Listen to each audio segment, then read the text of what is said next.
Hello, my friends. Welcome to the Fun Astrology Podcast. It's Thursday, December 11th, and today we're getting a beautiful mashup of energies that ask us to zoom all the way in and then zoom all the way out. The kind of perspective that shifts depending on whether you're standing at the lens of a microscope or out under the night sky holding a telescope.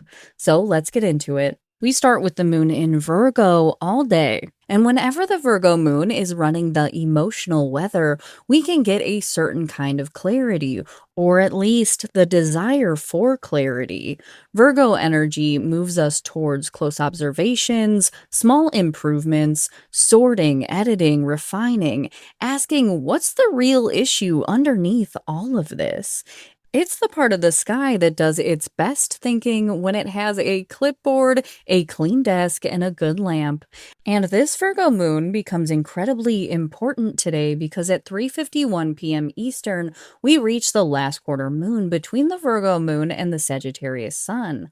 Last quarter moons are turning points. They're moments when the moon says, okay, what have you learned so far? And what needs to be released before the next chapter begins? With Virgo and Sagittarius involved, this becomes a moment of tension between the details, Virgo, and the big picture, Sagittarius, between the microscope and the telescope. This is a day where you may catch yourself zooming all the way in on something only to realize you're missing the storyline, or zooming all the way out only to realize you're missing the steps. Neither is good or bad, it's simply the dance of the day.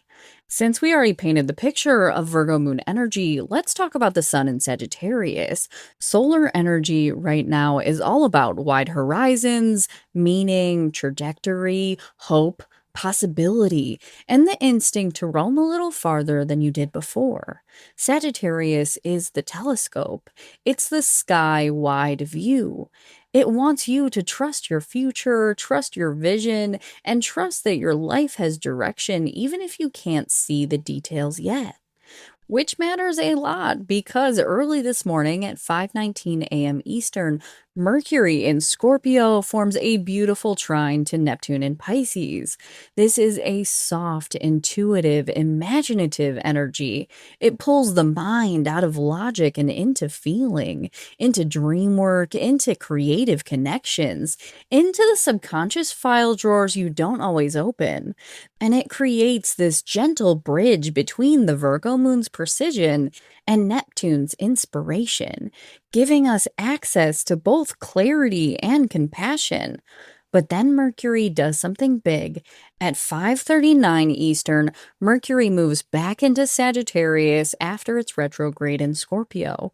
This is a re-entry, a return, a revisit to Sag territory. And here's where I want to address language.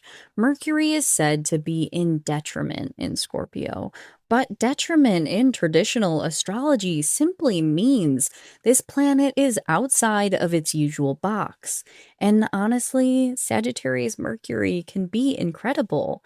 It thinks in story, it communicates in arcs, not bullet points. It understands meanings more than data. It sees the whole chessboard. It laughs easily and speaks from spirit. It's not worse, it's just not linear. It thinks and speaks like a telescope, not a microscope. So if you have Mercury in Sagittarius, or you feel this shift strongly today, please hear this clearly. You're not doing it wrong, you're doing it differently, and that's a gift. So today, the Virgo moon wants details, the Sagittarius sun wants meaning, Mercury trines Neptune and invites intuition. And then Mercury jumps back into Sagittarius saying, let's look at the big picture again, but with what you've learned. It's recalibration day. It's a perspective day, a day where both zoom levels matter. It's the moment where your inner scientist and your inner philosopher shake hands. Ask yourself, where am I zooming out too far? Where am I not zooming out enough? Where is my intuition trying to widen my view? And where is my body asking for simplicity? Think of today as adjusting your focus on a camera. You turn the ring one way, it sharpens the details. You turn it the other, and the whole landscape reveals itself. Neither is the right view. Both belong in the same photograph. Today, your job is simply to dial in to the view that you need and trust that Mercury, the moon, and the sun are all walking you towards that clarity, step by step, lens by lens. That's all I have for you for this beautiful Thursday. Make sure to tune in on Sunday to level up.